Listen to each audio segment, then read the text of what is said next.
Hello, मैं विकास sir आप सभी स्टूडेंट्स का वेलकम करता हूं। जैसा कि हम लोग जान रहे हैं, अब बोर्ड एग्ज़ाम धीरे धीरे नज़दीक आ रहा है। ऐसे में सभी सब्जेक्ट के रिवीजन की आवश्यकता होती है और अभी से अगर मेहनत किया जाए तो बोर्ड एग्ज़ाम में बहुत ही बेहतर किया जा सकता है।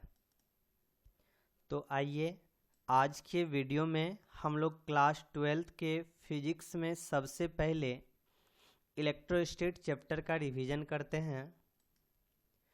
इस वीडियो में हम लोग उस टॉपिक को टच करेंगे जहां से ऑब्जेक्टिव क्वेश्चन पूछे जाते हैं।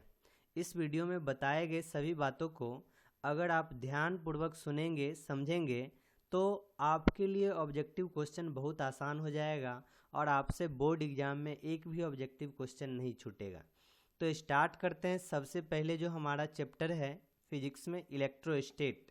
तो इलेक्ट्रोस्टैट में जो हम लोग रिवीजन करेंगे ये हमारा एक समरी टाइप का होगा, यानी यहाँ पे जो है हम लोग समरी टाइप में रिवीजन करेंगे जो ऑब्जेक्टिव क्वेश्चन के लिए क्या रहेगा, काफ़ी इम्पोर्टेंट होगा। इस चैप्टर में हम लोग को आवेश के बारे में समझना है। तो हमारा जो सबसे पहला है पॉइंट, यहाँ पे देखिए विद्युत आवेश, यानी आवेश क्या होता है। तो आवेश ध्यान रखेंगे, आवेश जो होता है किसी वस्तु का गुण होता है। यहाँ पे ध्यान रखना आवेश क्या है, एक प्रकार का गुण है और इस गुण के कारण विद्युत क्षेत्र और चुंबकीय क्षेत्र उत्पन्न होता है और इस विद्युत क्षेत्र और चुंबकीय क्षेत्र का अनुभव भी किया जाता है। तो पूछा जाए आवेश क्या है, तो आवेश के बारे में हम लोग बताएंगे। आवेश जो है विद्युत आवेश किसी वस्तु का गुण है और इस गुण के कारण हम लोग विद्युत क्षेत्र और चुंबकीय क्षेत्र उत्पन्न करते हैं और इसका जो है अनुभव किया जाता है। तो यहाँ पे ये चीज़ ध्यान रखना है, आवेश के कारण विद्युत क्षेत्र और चुंबकीय क्षेत्र उत्पन्न होता है या ये जो है इसका अनुभव करता है।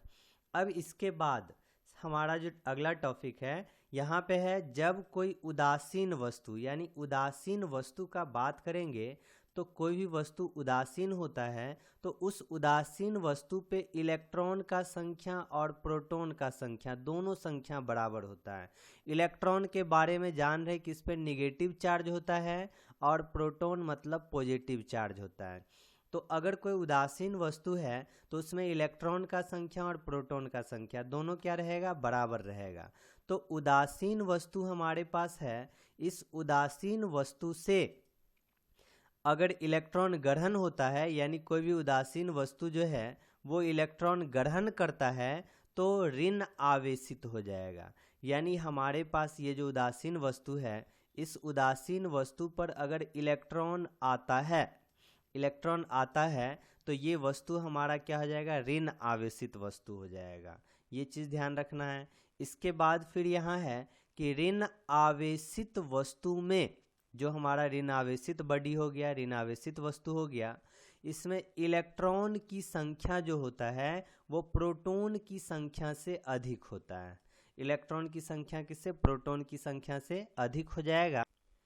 यहाँ पे हम लोग जैसा कि जानते हैं कि उदासीन वस्तु अगर हमारे पास है, उदासीन वस्तु, तो उदासीन वस्तु में हम लोग को क्या पता है, इलेक्ट्रॉन का संख्या और प्रोटॉन का संख्या क्या होता है, बराबर होता है। तो ऋण आवेशित वस्तु में इलेक्ट्रॉन, ऋण आवेशित वस्तु कब होगा, जब इस वस्तु पे इलेक्ट्रॉन आएगा। इस वस्तु पे इलेक्ट्रॉन आएगा तो ऋण आवेशित हो गया। तो अगर ये वस्तु हमारा ऋण आवेशित है तो इस ऋण आवेशित वस्तु में किसका संख्या अधिक हो गया, इलेक्ट्रॉन का संख्या अधिक होगा और प्रोटॉन का संख्या क्या हो गया, कम हो गया। अब इसके बाद फिर हम लोग देखते हैं जब कोई उदासीन वस्तु इलेक्ट्रॉन त्याग करता है तो वो कौन सा आवेशित हो जाएगा, धन आवेशित हो जाएगा। कोई भी अगर हमारे पास उदासीन वस्तु है, उदासीन वस्तु मतलब हो गया जहाँ पे इलेक्ट्रॉन का संख्या और प्रोटॉन का संख्या दोनों क्या हो गया, बराबर। तो ये हमारा उदासीन वस्तु है। उदासीन वस्तु में हम लोग क्या देखें, इलेक्ट्रॉन अगर ग्रहण करेगा तो ऋण आवेशित। अब ये हमारा उदासीन वस्तु है। उदासीन वस्तु मतलब हो गया जहाँ पे इलेक्ट्रॉन का संख्या और प्रोटॉन का संख्या दोनों क्या होना चाहिए, बराबर। अब ये वस्तु अगर इलेक्ट्रॉन का क्या करता है, त्याग करता है, यानी ये वस्तु अगर इलेक्ट्रॉन निकालता है तो यहाँ पे देख लीजिए कि इलेक्ट्रॉन और प्रोटॉन का संख्या बराबर है। कोई वस्तु अगर इलेक्ट्रॉन निकालेगा, इलेक्ट्रॉन यहाँ से निकल रहा है, तो उस स्थिति में निश्चित रूप से प्रोटॉन का संख्या क्या होगा, बढ़ जाएगा। मतलब प्रोटॉन बढ़ा मतलब प्लस चार्ज बढ़ा। तो यहाँ पे ध्यान रखना है, कोई भी उदासीन अगर वस्तु हमारे पास है, ये उदासीन वस्तु है, तो उदासीन वस्तु अगर इलेक्ट्रॉन त्याग करेगा तो क्या हो जाएगा, धन आवेशित हो जाएगा। उदासीन वस्तु इलेक्ट्रॉन का त्याग करता है तो क्या हो जाता है, धन आवेशित। और उदासीन वस्तु इलेक्ट्रॉन ग्रहण करता है तो क्या हो जाएगा, ऋण आवेशित। अब यहाँ पे फिर हमारा अगला है, धन आवेशित वस्तु में इलेक्ट्रॉन की संख्या प्रोटॉन की संख्या से क्या हो जाएगा, कम हो जाएगा। जो हमारा पॉजिटिव चार्ज बॉडी होगा वहाँ पे इलेक्ट्रॉन का संख्या क्या होगा, प्रोटॉन की संख्या से कम होता है। तो यहाँ तक हम लोग जान गए हैं कि कोई भी वस्तु है उस वस्तु पे इलेक्ट्रॉन आता है, यानी वस्तु इलेक्ट्रॉन ग्रहण करता है तो ऋण आवेशित, और वस्तु यदि इलेक्ट्रॉन त्याग करता है तो वो हमारा धन आवेशित। तो किसी वस्तु में कोई भी अगर हमारा वस्तु है, उस वस्तु में आवेश के उत्पत्ति का जो कारण है, आवेश उत्पत्ति का जो कारण है वो इलेक्ट्रॉन की संख्या बढ़ना या घटना। जैसा कि हम लोग देखे हैं कि कोई भी वस्तु हमारा उदासीन था जिस पे कोई आवेश नहीं था, इलेक्ट्रॉन अगर उस वस्तु पे आ गया तो वो वस्तु हमारा ऋण आवेशित हो गया। और उस वस्तु से इलेक्ट्रॉन अगर निकल गया, उदासीन वस्तु है, इलेक्ट्रॉन निकल गया तो वो उदासीन वस्तु क्या बन जाता है, धन आवेशित वस्तु। यानी आवेश के जो उत्पत्ति का जो कारण है, आवेश की उत्पत्ति का कारण इलेक्ट्रॉन की संख्या का बढ़ना या घटना। क्योंकि जो हमारा उदासीन वस्तु था वहाँ पे इलेक्ट्रॉन का संख्या और प्रोटॉन का संख्या दोनों क्या था, बराबर था। तो यहाँ पे कोई भी वस्तु में आवेश के उत्पत्ति का जो कारण है वो क्या है, इलेक्ट्रॉन का संख्या बढ़ना या घटना, ध्यान रखना है। अब यहाँ पे हमारा अगला है, समान प्रकृति के आवेश में विकर्षण। समान प्रकृति यानी प्लस चार्ज हो और प्लस चार्ज हो, यहाँ पे विकर्षण होगा, और माइनस चार्ज हो माइनस चार्ज हो, यहाँ पे भी क्या हो जाएगा, विकर्षण। तो समान प्रकृति का आवेश रहेगा तो यहाँ पे क्या होगा, विकर्षण। और फिर है असमान प्रकृति के आवेश में क्या होगा, आकर्षण। असमान मतलब एगो माइनस है और दूसरा क्या है, प्लस है। तो असमान प्रकृति है तो असमान प्रकृति में क्या होगा, आकर्षण होगा। अब इसके बाद है, आवेश एक अदिश राशि है। आवेश यानी चार्ज जो है वो हमारा स्केलर क्वांटिटी है, अदिश राशि है। और आवेश का एसआई मात्रक बोला जाए तो आवेश का एसआई मात्रक कूलम्ब, ध्यान रखना है। आवेश का विमीय सूत्र बोला जाए तो एटी या आईटी होता है, ये ध्यान रखना है। आवेश जो है बिना द्रव्यमान के संभव नहीं है। मतलब कोई भी वस्तु है तो इस वस्तु पे आवेश हो भी सकता है और नहीं भी हो सकता है, लेकिन अगर ये वस्तु है तो ये वस्तु बिना द्रव्यमान के हो, ये बात संभव नहीं होता है। यानी आवेश जो हमारा है वो बिना द्रव्यमान के संभव नहीं हो सकता है, लेकिन जो द्रव्यमान है वो बिना आवेश के संभव हो सकता है। तो यहाँ पे ध्यान रखना है। अब फिर हमारा नेक्स्ट है, आवेश वस्तु के वेग से स्वतंत्र होता है। यानी कोई भी वस्तु है उस वस्तु को अगर हम लोग कितना भी वेग से अगर फेंक दे, तो यहाँ पे अगर इस वस्तु पे 5 कूलम्ब आवेश है तो यहाँ पे कितना भी वेग से फेंक दे तो इस पे उतना ही आवेश रहेगा, आवेश चेंज नहीं होगा। यानी आवेश जो होता है वो वस्तु के वेग से क्या होता है, स्वतंत्र होता है। लेकिन अगर द्रव्यमान का बात करेंगे तो वस्तु का द्रव्यमान जो है वेग पे निर्भर करता है। फिर इसके बाद विद्युत आवेश जो होता है वो हमारा क्वांटीकृत होता है, अर्थात किसी वस्तु पे उपस्थित आवेश जो होगा वो हमारा ई का पूर्ण गुणज होगा।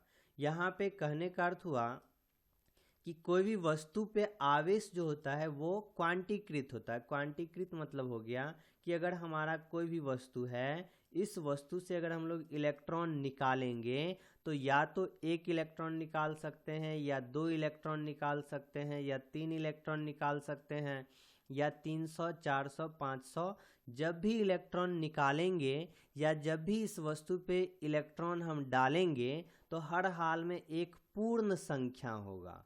पूर्ण संख्या होगा। इलेक्ट्रॉन जब भी निकलेगा या जाएगा तो हर हाल में क्या होगा? पूर्ण संख्या होगा। यानी किसी भी वस्तु से अगर हम लोग चाहेंगे कि 1.5 यानी 1.5 गो इलेक्ट्रॉन निकाल ले तो ये संभव नहीं है। किसी वस्तु से चाहेंगे कि अगर हम लोग 2.5 गो इलेक्ट्रॉन निकाल ले तो ये हमारा संभव नहीं होगा।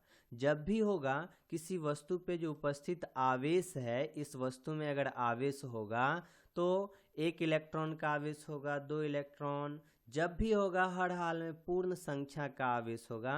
इसलिए यहाँ पे हम लोग बोल सकते हैं कि किसी भी वस्तु पे जो उपस्थित आवेश होता है वो आवेश जो है इलेक्ट्रॉन यानी ई का जो है पूर्ण गुणज होता है।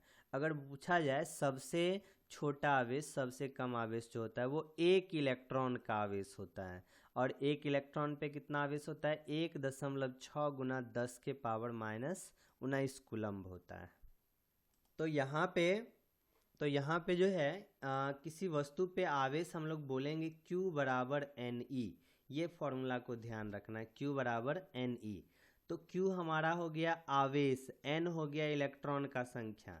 तो इलेक्ट्रॉन का संख्या यहाँ पे देख रहे हैं 0 +-1 +-2। इस तरह से जब भी होगा क्या होगा? इलेक्ट्रॉन का संख्या वो हमारा पूर्ण संख्या होगा।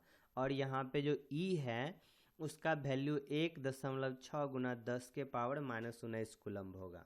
तो किसी भी वस्तु पे आवेश जो है वो Q बराबर NE के बराबर होता है। Q जो है NE के बराबर होता है।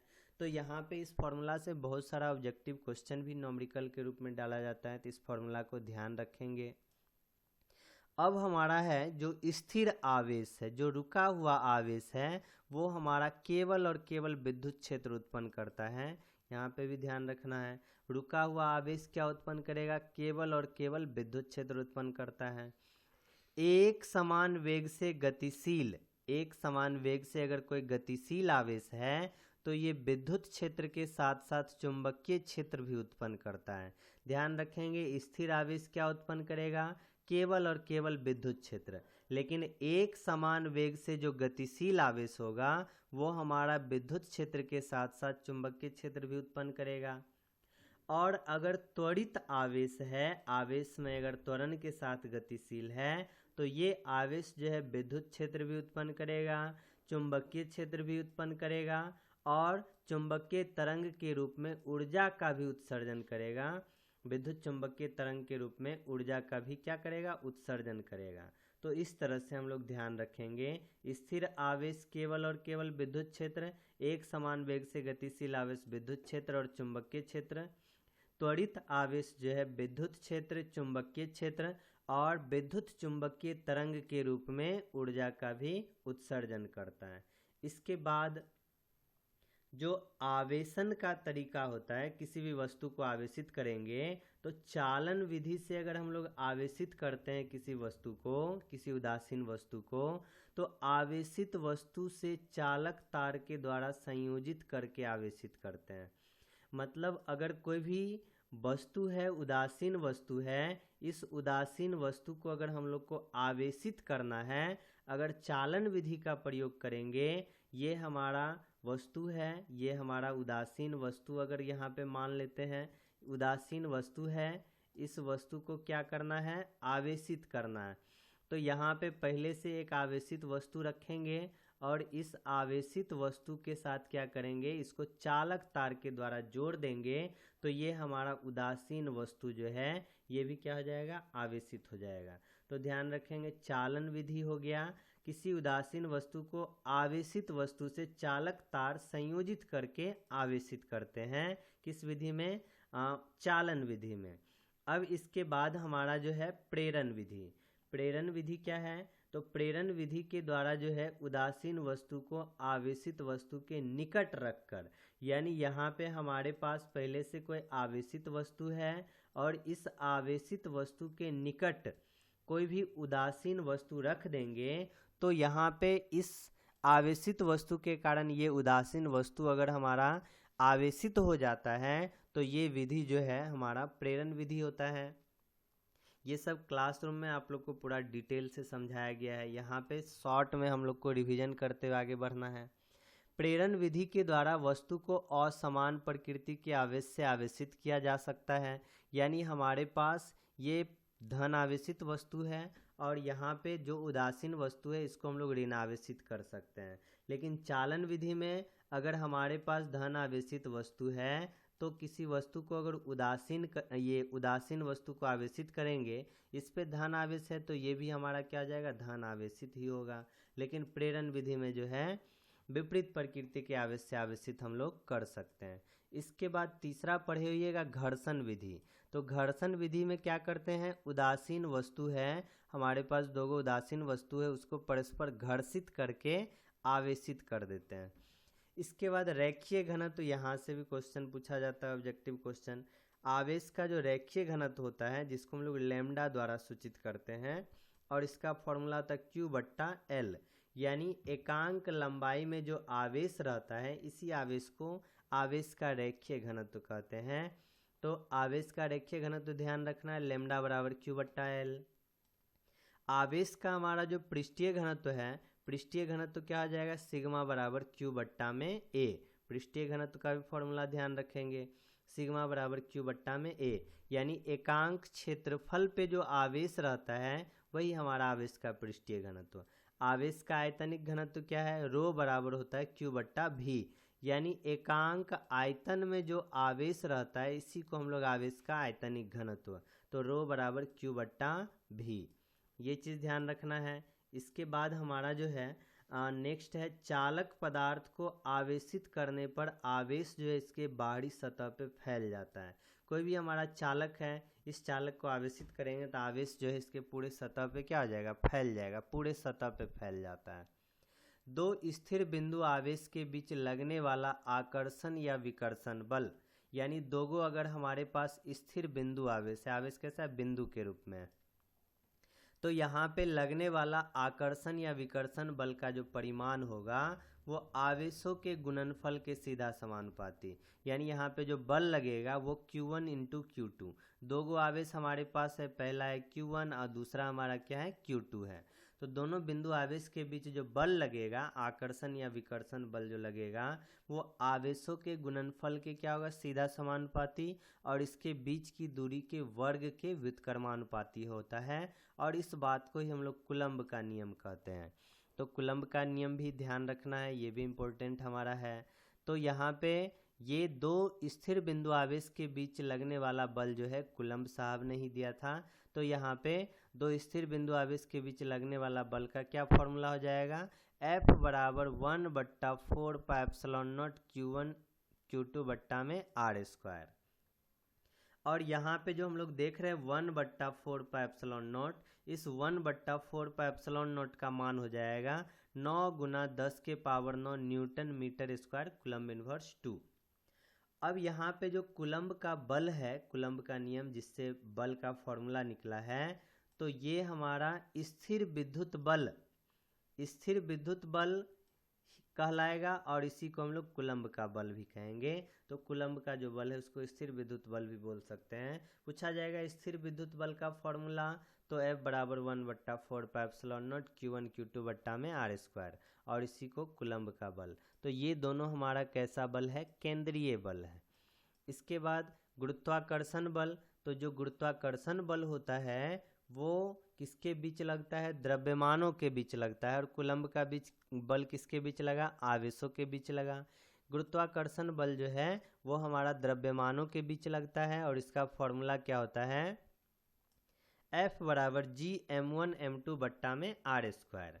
और यहाँ पे जो G है गुरुत्वाकर्षण नियतांक है, इसका यहाँ पे वैल्यू कितना होता है, 6.67 × 10⁻⁻11 newton metre square kg inverse 2।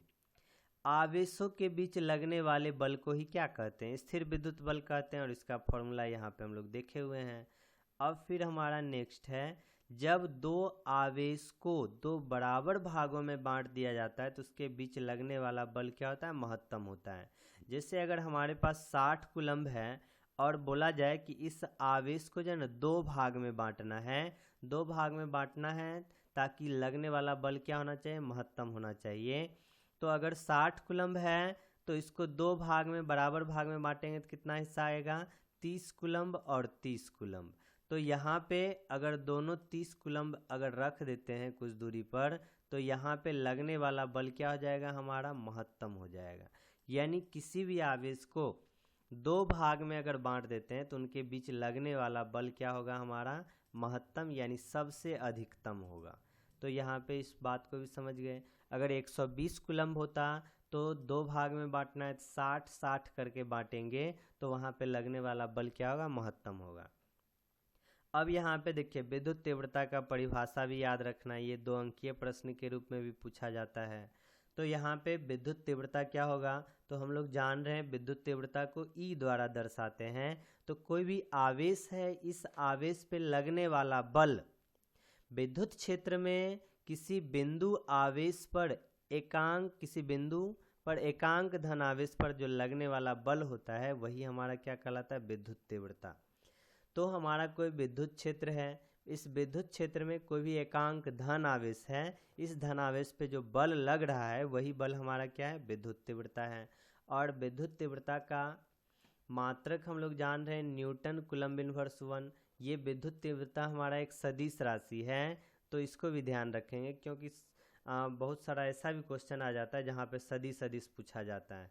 तो यहाँ पे विद्युत तीव्रता कौन सा राशि है, सदिश राशि है।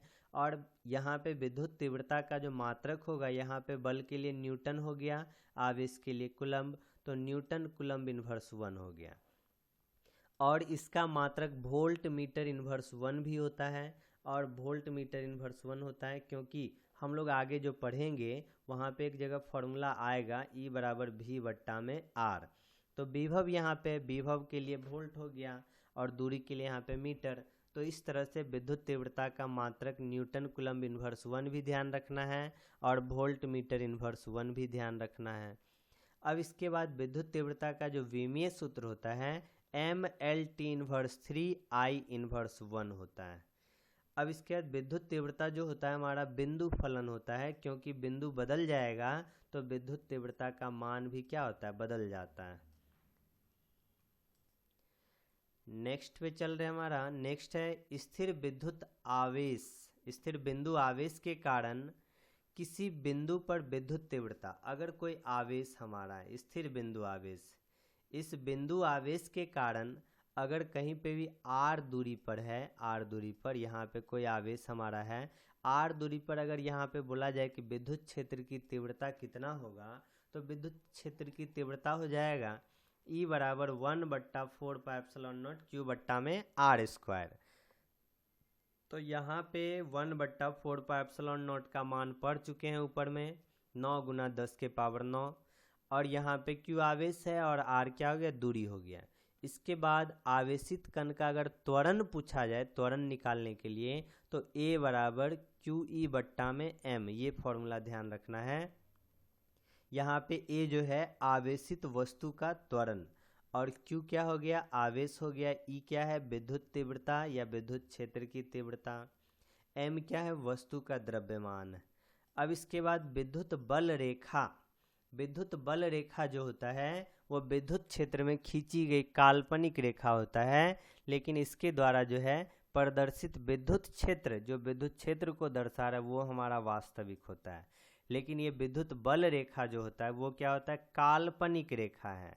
और विद्युत बल रेखा जो होता है हमारा धनात्मक आवेश से उत्पन्न होगा और ऋणात्मक आवेश पर समाप्त होता है। तो विद्युत बल रेखा अगर धन आवेश यहाँ है तो यहाँ से बाहर के तरफ निकलता हुआ नजर आता है। धन आवेश से क्या होता है, उत्पन्न होता है। अगर हमारे पास ऋण आवेश है तो ऋण आवेश पे जो है ना समाप्त होता हुआ नजर आता है। ये हमारा विद्युत बल रेखा है। इसके बाद जो है विद्युत बल रेखा कभी भी बंद वक्र का निर्माण नहीं करता है। यहाँ पे ध्यान रखना है, ये विद्युत बल रेखा कभी बंद वक्र नहीं बनाएगा। एक समान विद्युत क्षेत्र को हम लोग समांतर बल रेखा द्वारा प्रदर्शित करते हैं। कहीं पर अगर हम लोग समांतर बल रेखा खींच दिए हैं, समांतर बल रेखा है, तो ये समांतर बल रेखा हमको कौन सा क्षेत्र दर्शा रहा है, तो समांतर बल रेखा जो होता है वो एक समान विद्युत क्षेत्र को दर्शाता है, एक समान विद्युत क्षेत्र को दर्शाता है। और विद्युत बल रेखा जो है एक दूसरे को कभी भी प्रतिच्छेद नहीं करता है। इसके बाद एक होता है ठोस कोण, सॉलिड एंगल।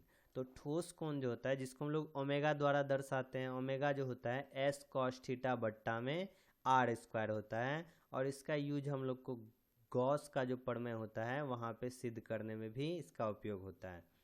तो ठोस कोण को ओमेगा द्वारा दर्शाते हैं, ओमेगा बराबर एस कॉस थीटा बट्टा आर स्क्वायर, और ठोस कोण का जो अधिकतम मान होगा, महत्तम मान, वो कितना होगा, 4 पाई होगा।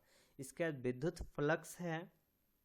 विद्युत फ्लक्स को हम लोग किससे दर्शाएंगे, फाई से। विद्युत फ्लक्स जो होता है विद्युत तीव्रता और क्षेत्रफल सदिश का अदिश गुणनफल। अगर कहीं पे बिंदु गुना है तो इस बात को हम लोग बोलते हैं अदिश गुना। विद्युत फ्लक्स एक अदिश राशि है, स्केलर क्वांटिटी है, ध्यान रखेंगे, और इसका मात्रक क्या हो जाएगा, newton metre square coulomb inverse 1। और विद्युत फ्लक्स का विमीय सूत्र क्या होगा, ML/Q T inverse 3 I inverse 1।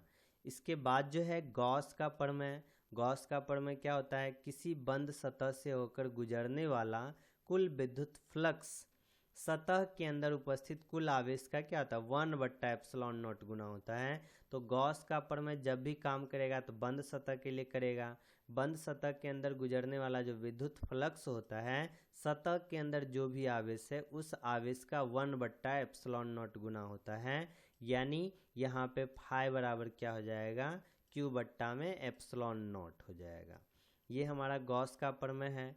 इसके बाद आवेशित गोलीय खोल, यानी आवेशित गोलीय खोल है, कोई गोलीय खोल है और ये क्या है, आवेशित है।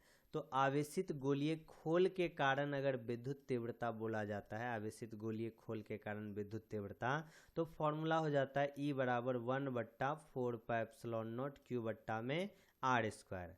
आवेशित गोलीय चालक के अंदर, अब इस चालक के अंदर किसी भी बिंदु पे अगर पूछा जाए विद्युत तीव्रता, तो विद्युत तीव्रता का मान क्या हो जाता है, 0 हो जाता है। इसके बाद अगर हमारे पास अनंत लंबाई का आवेशित तार है, तो उस तार के निकट अगर विद्युत तीव्रता पूछा जाता है तो E बराबर 1/4πε0 लेमडा बट्टा में आर। और यहाँ पे लेमडा क्या है, आवेश का रेखीय घनत्व होता है। अनंत लंबाई का आवेशित तार है, हमारे पास बहुत बड़ा सा लंबा तार है और ये तार क्या है, आवेशित है। तो इस कारण से आवेशित तार के निकट कोई भी बिंदु अगर है, इस बिंदु पर जो है विद्युत तीव्रता बोला जाए तो यही फॉर्मूला होगा, 1/4πε0 लेमडा बट्टा में आर हो जाएगा। ये 1/2πε0 है, 2πε0 लेमडा बट्टा में क्या हो जाएगा, आर हो जाएगा। अब इसके बाद जो है हमारा आवेशित सीट। आवेशित सीट है या अनंत विस्तारित आवेशित समतल चादर है। यहाँ पे बोला जाए विद्युत क्षेत्र की तीव्रता तो E बराबर सिग्मा बट्टा 2ε0 हो जाएगा। और यहाँ पे सिग्मा क्या है, आवेश का पृष्ठीय घनत्व होगा। और आवेशित प्लेट के निकट विद्युत तीव्रता पूछा जाए तो E बराबर सिग्मा बट्टा में ε0। ये सभी फॉर्मूला प्रूफ किया गया था गॉस प्रमेय की सहायता से, तो ये सब फॉर्मूला ध्यान रखना है। एकांक धनावेश को अनंत से विद्युत क्षेत्र में किसी बिंदु तक लाने में जो कार्य होता है वही हमारा विद्युत विभव कहलाता है। V बराबर क्या आ जाएगा, W बट्टा Q। एकांक धनावेश को लाने में जो किया गया कार्य है वही क्या है, विद्युत विभव है। V यहाँ पे विभव हो गया, W हो गया किया गया कार्य, और Q हमारा क्या है, आवेश। और विद्युत विभव में यानी जो विभव होता है उसमें आवेश को इस प्रकार लाया जाता है कि ये हमेशा संतुलन में रहे और इसका वेग लगभग क्या होना चाहिए, 0 होना चाहिए। विद्युत विभव हमारा एक अदिश राशि है, स्केलर क्वांटिटी है, इस बात को भी ध्यान रखेंगे। इसके बाद जो हमारा विद्युत विभव है इसका एसआई मात्रक क्या होता है, जूल कूलम्ब इनवर्स 1, यानी जूल कूलम्ब इनवर्स 1 इसका क्या हो गया, मात्रक हो गया। और इसका जो हमारा विमीय सूत्र होता है, विमीय सूत्र, इसको हम लोग ML स्क्वायर है, T इनवर्स 3 है और I इनवर्स 1, ये विभव का क्या, विमीय सूत्र। और विभव का मात्रक जूल कूलम्ब इनवर्स 1, और इसी बात को क्या कहेंगे, वोल्ट कहेंगे। और विभव का विमीय सूत्र ध्यान रखना है, ML square T inverse 3 I inverse 1। विभव जो होता है ये धनात्मक, ऋणात्मक या शून्य हो सकता है। और विद्युत क्षेत्र हमारा कैसा क्षेत्र है? संरक्षित क्षेत्र है। बिंदु आवेश के कारण दिए गए किसी भी बिंदु पर विद्युत विभव का जो मान होगा वो फॉर्मूला हमारा क्या आ जाएगा? V बराबर 1/4πε0 Q बट्टा में R। और आवेश का स्थिर विद्युत ऊर्जा क्या होगा? U बराबर 1/4πε0 Q1 Q2 बट्टा में R हो जाएगा। ये आवेश का स्थिर विद्युत ऊर्जा। इसके बाद तीन बिंदु आवेशों के निकाय में संचित विद्युत ऊर्जा। यहाँ पे अगर हमारा इस तरह से है, पहला यहाँ पे हमारा Q1 हो गया, दूसरा हमारा Q2 हो गया और यहाँ पे Q3 हो गया। तीन गो बिंदु आवेश का निकाय है। यहाँ पे अगर ऊर्जा बोला जाए तो यहाँ पे यही फॉर्मूला हो जाएगा। ये पहला और दूसरा आवेश के बीच का जो दूरी है R12 है। दूसरा और तीसरा आवेश के बीच का जो दूरी है ये हमारा R23 है। और पहला और फिर तीसरा आवेश के जो बीच का दूरी है R13 है। समविभवी सतह के बारे में जान रहे हैं कि प्रत्येक बिंदु पर विद्युत विभव का मान क्या होता है? समान होता है। और बिंदु आवेश के लिए समविभवी सतह कैसा होगा? गोलीय होगा। समविभवी सतह के प्रत्येक बिंदु पर विद्युत क्षेत्र कैसा होता है? लंबवत होता है। समविभवी सतह पर किसी भी आवेश को एक बिंदु से दूसरे बिंदु तक ले जाने में किया गया कार्य क्या हो जाएगा? शून्य हो जाएगा।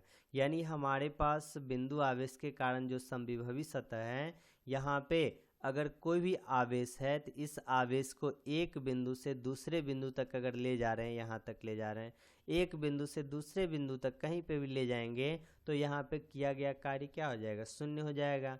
क्योंकि सभी जगह का समविभवी सतह में सभी जगह का विभव क्या होता है? एक समान होता है।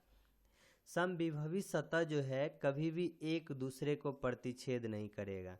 यानी बिंदु आवेश के कारण समविभवी सतह गोलीय होता है तो ये गोलीय जो है कभी भी एक दूसरे को प्रतिच्छेद नहीं करेगा, यानी कभी भी एक दूसरे को नहीं काटेगा।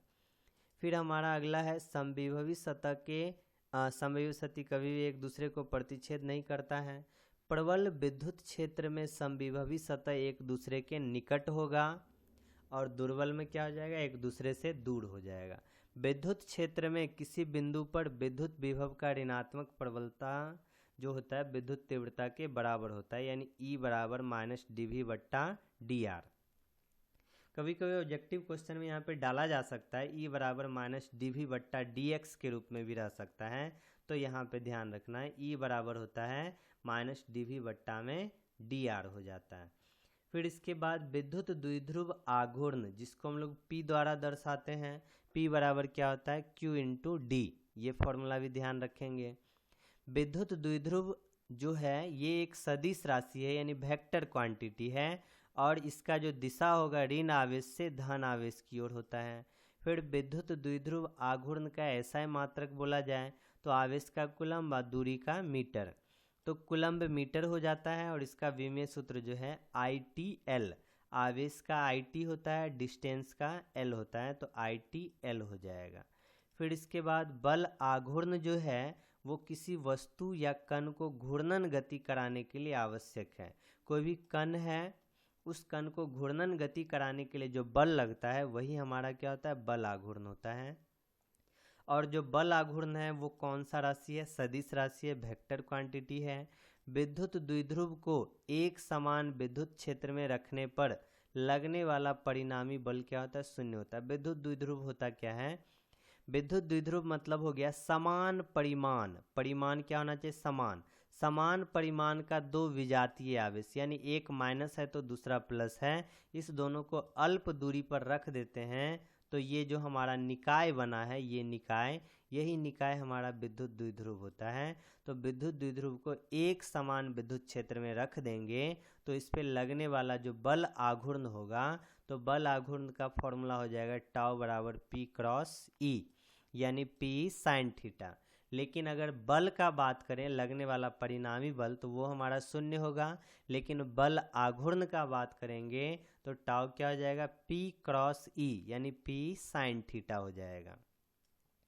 फिर हमारा विद्युत द्विध्रुव के कारण किसी बिंदु पर विद्युत विभव का अगर फॉर्मूला पूछा जाए, ये सब फॉर्मूला ऑब्जेक्टिव में डाल दिया जाता है डायरेक्ट, तो विद्युत द्विध्रुव के कारण अगर किसी भी बिंदु पर पूछा जाए विद्युत विभव का फॉर्मूला बताइए, तो विद्युत विभव का क्या फॉर्मूला होगा, 1/4πε0 P cos थीटा बट्टा में r²। और P क्या है, विद्युत द्विध्रुव है। और यहाँ से इसका वेक्टर रूप सदिश रूप क्या हो जाएगा, 1/4πε0 P डॉट r बट्टा में r³ हो जाएगा। ये हमारा सदिश रूप होगा। अब इसके बाद विद्युत द्विध्रुव के कारण विद्युत तीव्रता का फॉर्मूला पूछा जाए, तो विद्युत तीव्रता का जो फॉर्मूला होगा E बराबर P/4πε0 r³ √1 + 3 cos² थीटा हो जाएगा। ये हमारा फॉर्मूला हो जाएगा। तो ये फॉर्मूला तीव्रता का है, इसको भी ध्यान रखेंगे। चालक की धारिता एक धनात्मक अदिश राशि है और इसका एसआई मात्रक जो है कूलम्ब वोल्ट इनवर्स 1 होता है और इसी को क्या कहते हैं, फैराड कहते हैं। चालक की धारिता C बराबर जो होता है हमारा Q बट्टा में V होता है। C बराबर क्या हो जाएगा, Q बट्टा में V हो जाएगा। और ये हमारा चालक की धारिता है, इसका एसआई मात्रक कूलम्ब, यहाँ पे वोल्ट इनवर्स 1, तो कूलम्ब वोल्ट इनवर्स 1, और इसी को हम लोग क्या कहते हैं, फैराड कहते हैं। चालक की धारिता का विमीय सूत्र बोला जाए तो M inverse 1 L inverse 2 T4 I पे पावर 2 होता है। और गोलीय चालक की धारिता, अगर चालक हमारा क्या है, गोलीय है, तो गोलीय चालक के लिए क्या फॉर्मूला आ जाएगा, C बराबर 4πε0 R, और R क्या हो गया, गोलीय चालक की त्रिज्या हो गया। अगर बड़े बूंद की धारिता का फॉर्मूला पूछा जाए, बड़े बूंद की धारिता, तो N पे पावर 1/3 और गुना में छोटे बूंद की धारिता। N यहाँ पे क्या है, बूंद की संख्या है। इसके बाद चालक में संचित विद्युत स्थितिज ऊर्जा का ये सभी फॉर्मूला ध्यान रखना। U बराबर हमारा क्या होता है, Q²/2C, या होता है QV/2 या CV²/2। आवेशों के पुनर्वितरण में विद्युत ऊर्जा में हानि बोला जाए तो हानि का फॉर्मूला यही निकला था, ये सारा फॉर्मूला निकाला गया था। संधारित्र है, कैपेसिटर है, धन आवेशित पट्टिका को हम लोग क्या कहेंगे, संग्राहक पट्टिका कहेंगे, और ऋण आवेशित पट्टिका को क्या कहेंगे, संघनक पट्टिका कहेंगे। तो हमारा जो संधारित्र है, संधारित्र में हम लोग को पता है कि दो पट्टी होता है, एगो पट्टी पे धन आवेश होता है और दूसरा पट्टी पे कौन सा आवेश, ऋण आवेश। दो पट्टी होता है संधारित्र में। तो जो हमारा धन आवेशित पट्टी है, इस पट्टी का क्या नाम हो जाएगा, संग्राहक पट्टी नाम हो जाएगा, और जो हमारा ऋण आवेशित पट्टी है इसको हम लोग क्या कहेंगे, संघनक पट्टी कहेंगे। इसके बाद जो हमारा संग्राहक पट्टी है, संग्राहक पट्टी मतलब क्या हो गया, धन आवेश से आवेशित पट्टी। संग्राहक पट्टी पर जो आवेश होता है, इसी आवेश को हम लोग संधारित्र का आवेश कहते हैं। और संधारित्र का कुल आवेश बोला जाए, कुल आवेश मतलब प्लस चार्ज यहाँ पे संग्राहक पे और माइनस चार्ज संघनक पे, तो कुल आवेश क्या हो जाएगा, हमारा 0 हो जाएगा। इसके बाद हवा या निर्वात में समांतर पट्टिका संधारित्र की धारिता, तो समांतर पट्टिका संधारित्र की धारिता का क्या फॉर्मूला होगा, C बराबर ε0 A बट्टा में D हो जाएगा। और यहाँ पे A जो है क्या है, आच्छादक सतह का क्षेत्रफल, और D क्या है, पट्टिकाओं के बीच का दूरी है। हवा या निर्वात में अगर बेलनाकार संधारित्र का फॉर्मूला पूछा जाए, बेलनाकार संधारित्र का धारिता, तो यहाँ पे यही फॉर्मूला हो जाएगा। इसके बाद और गोलीय संधारित्र का पूछा जाए तो गोलीय संधारित्र का फॉर्मूला ये होता है। श्रेणी क्रम में अगर हम लोग संधारित्र को जोड़े हैं, श्रेणी क्रम मतलब हो गया जब सभी संधारित्र को एक ही लाइन में जोड़ दिए हैं, दो बिंदु के बीच जो है जितना भी संधारित्र है सबको हम लोग एक लाइन में जोड़ दिए हैं। पहला का धारिता C1 है, दूसरा का क्या है, C2 है, और तीसरा का हमारा C3 है। तो ये हमारा होता है श्रेणी क्रम। तो श्रेणी क्रम में अगर जो संधारित्र जुड़ा हुआ है तो इसके लिए समतुल्य धारिता मतलब तीनों को जोड़ के जो धारिता निकलेगा 1/CS, मतलब series combination 1/C1 1/C2 plus 1/C3, ये फॉर्मूला हो जाएगा। अगर यहाँ पे सभी संधारित्र का धारिता समान हो जाए, सबका धारिता अगर समान हो जाता है तब यहाँ पे फॉर्मूला हो जाता है C/N। यहाँ पे C हो गया किसी एक का धारिता, N हो गया संधारित्र की संख्या। अगर यहाँ पे संधारित्र को किस क्रम में जोड़ा है, समांतर क्रम में जोड़ा जाए। समांतर क्रम में क्या होता है कि दो बिंदु के बीच जोड़ेंगे और जितना संधारित्र है रास्ता का संख्या भी उतना ही होगा। यहाँ पे दो बिंदु के बीच सभी संधारित्र को जोड़ रहे हैं तो यहाँ पे संधारित्र समांतर क्रम कहलाएगा। कब कहलाएगा, जब सभी के बीच रास्तों की संख्या अलग अलग है। मतलब जय गो संधारित्र है, 3 गो संधारित्र है और एक बिंदु से दूसरे बिंदु तक जाने का रास्ता भी हमारे पास 3 गो है, तो ये हमारा क्या हो जाएगा, समांतर क्रम हो जाएगा। समांतर क्रम में अगर 3 संधारित्र है, तीनों को बोला जाए जोड़ना है, तीनों का समतुल्य धारिता, तो सबको डायरेक्ट जोड़ देंगे C1 + C2 + C3। और यदि सभी का धारिता समान है तो यहाँ पे जो फॉर्मूला आ जाएगा वो हमारा हो जाएगा NC, यानी एक का धारिता गुना संधारित्र की संख्या। सभी का धारिता समान होने पे ये फॉर्मूला लगेगा। तो यहाँ पे हम लोग अधिकांश टॉपिक को टच किए हैं। पूरे टॉपिक को जानने के लिए आप लोग को जो क्लास में बताया जाता है उस चीज़ का रिवीजन करना है। यहाँ पे हम लोग ऑब्जेक्टिव क्वेश्चन के व्यू से, ऑब्जेक्टिव क्वेश्चन को सॉल्व करने के व्यू से बताया गया है सारा टॉपिक को। और रिवीजन के बाद ये हमारा जो समरी है, इस समरी के रिवीजन के पश्चात हम लोग ऑब्जेक्टिव क्वेश्चन को भी डील करेंगे। तो वहाँ पे ये सब टॉपिक जो है आप लोग को ज़रूरत पड़ेगा, क्योंकि ऑब्जेक्टिव के रिवीजन करते समय वहाँ पे हम लोग डायरेक्ट फार्मूला लिखेंगे और उसके बाद उसको सॉल्व करेंगे। तो फिर मिलते हैं नेक्स्ट वीडियो में। धन्यवाद।